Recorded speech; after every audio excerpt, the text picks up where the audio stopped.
खराऊं दे। कई लोग कहते हैं खराऊं कहाँ से आई, कहाँ पादुका कहाँ से आई।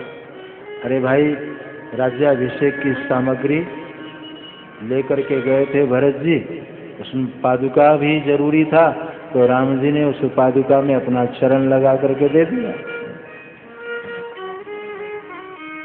पादुका भगवान ने दी।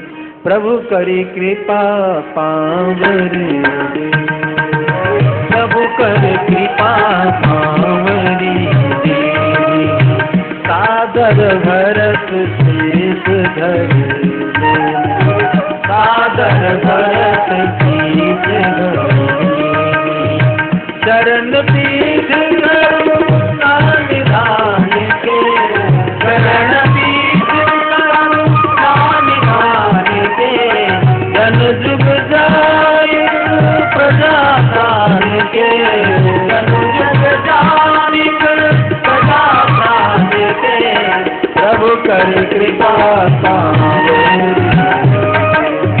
प्रभु कर कृपा पावरी, सागर भरत शीस धरि दे, सागर भरत शीस धरि दे। भरत जी ने उस पादुका को सिर के ऊपर धारण किया। सब लोगों ने पादुका को अपनी अपनी दृष्टि से देखा। भरत जी ने क्या देखा कि ये दो पादुका नहीं है, मेरे सीताराम जी हैं। मेरे सिर के ऊपर मेरे सीताराम जी यहाँ से अयोध्या वापस चल रहे हैं।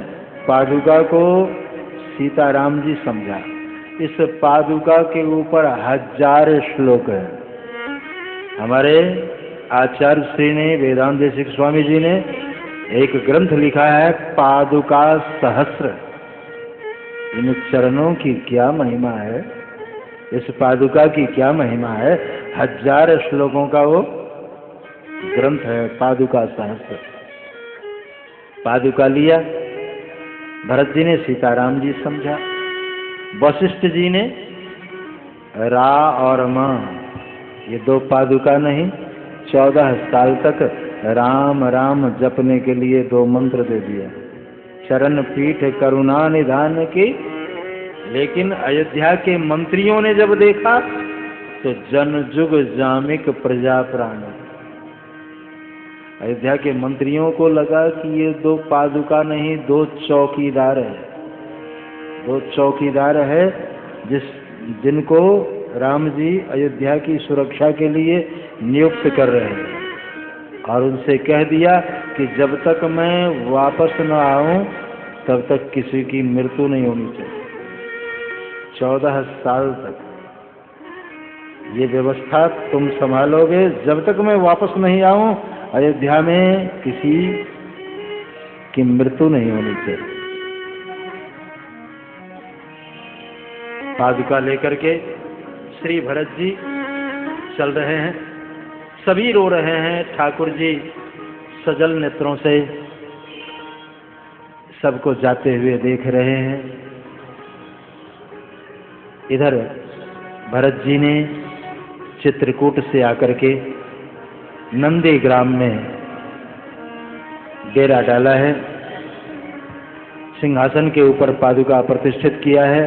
पादुका से आज्ञा ले लेकर के राम राज्य की नींव डाल रहे हैं। 14 साल तक गौमूत्र में जौ भिगो करके सेवन किया है और सीताराम सीताराम का जप किया है।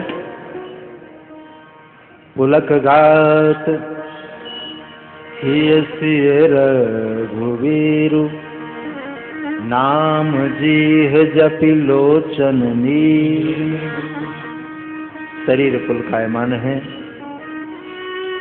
और यहाँ उपसंहार करते हुए कहा, भरत चरित करिनेम तुलसी जे सादर सुनहि, श्री राम पद प्रेम अवस होई भव रस विरति। कलयुग में बड़भागी हैं जो भरत चरित्र सुन लेते हैं। किस वक्ता में सामर्थ्य है कि भरत चरित्र का गान कर सके, इसलिए भरत चरित्र की सुनने वाले श्रोताओं को ही फल दिया है, गाने वाले को नहीं दिया, सुनने वाले को भरत चरित करिनेम तुलसी जी, सादर सुनहि जो आदर के साथ सुने उसको फल मिलता है। सादर सुनहि फल क्या मिलेगा? सिए राम पद प्रेम, सीताराम जी के चरणों में प्रेम हो जाएगा। जो भरत चरित्र श्रवण करे, ये राम पद प्रेम अवश्य होई भव रस वृत्ति। यहाँ